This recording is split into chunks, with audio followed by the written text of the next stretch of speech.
A very good morning, everyone, and welcome on this Friday morning, the 1st of April. And I assure you that nothing about this morning is an April Fool's joke. Most of you would have heard by now that James has been unwell for some time, and he is actually taking longer to recover than anticipated, and under medical advice, he's going to be taking off for a number of weeks, probably 5 or 6 weeks, and will just need time to recover.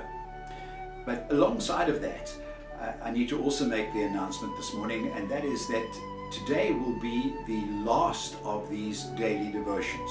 We've been with you for almost 2 years now, and it started at the start of COVID when we were so restricted and not having any contact with anybody, just to keep in touch with people.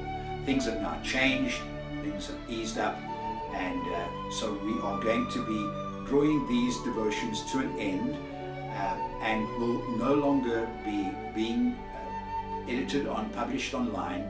There is the possibility in the unforeseeable future that maybe we will reintroduce it, but that is not on the cards at this stage.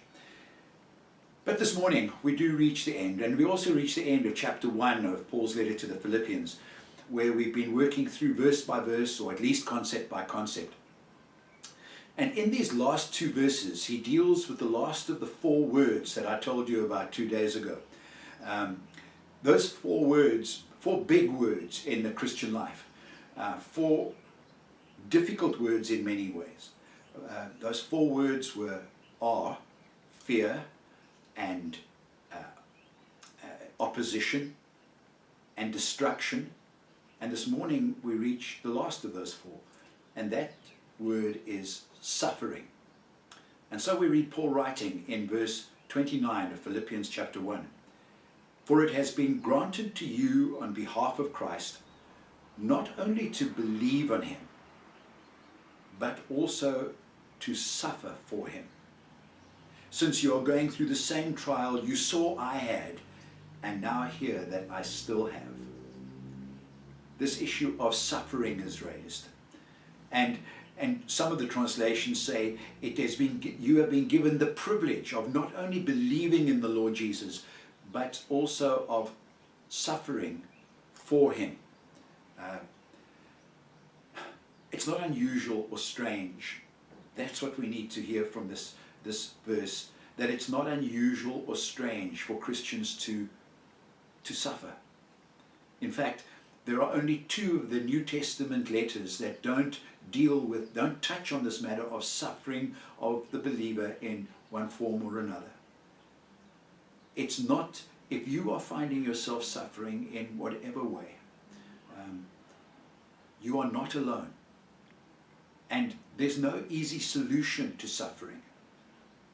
But, for example, Peter writes in his first letter, chapter 4 and verse 12, and he says, Dear friends, do not be surprised at the painful trial you are suffering, as though something strange were happening to you.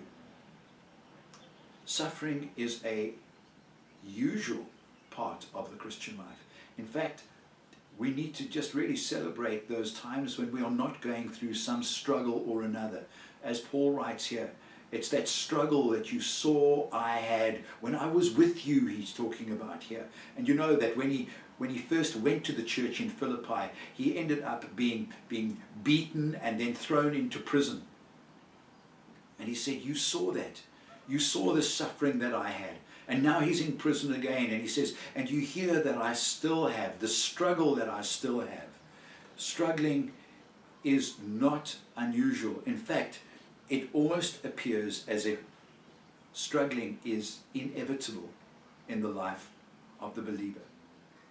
Now, suffering and struggle is a very broad subject, but some measure of discomfort or hurt is almost guaranteed, as it is in anyone else's life.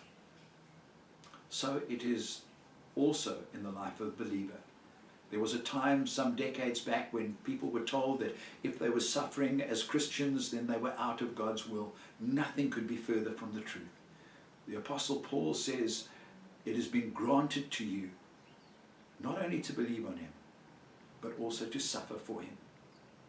And Peter says that we're not to be surprised, not to be surprised. And we might add, don't be discouraged.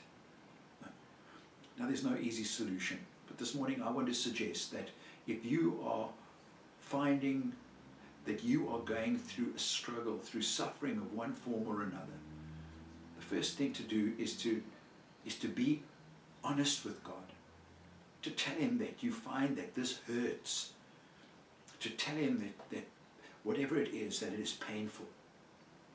You can ask him to relieve, or you can ask him to just give you the ability to face it with courage. But then, as Paul did, Paul says to his readers, he says, this struggle that you saw I had and now here that I am still having, he's saying here, I'm sharing it with you. And there's something about being able to talk to a fellow believer about the struggle that you have. Maybe as you take time out this morning, you need to talk honestly with God about whatever struggle you're facing. And then also to think about, to ask him to point to a fellow believer, someone in whom you can trust, to maybe share your struggle and to ask them to pray with you and to support you as you deal with it.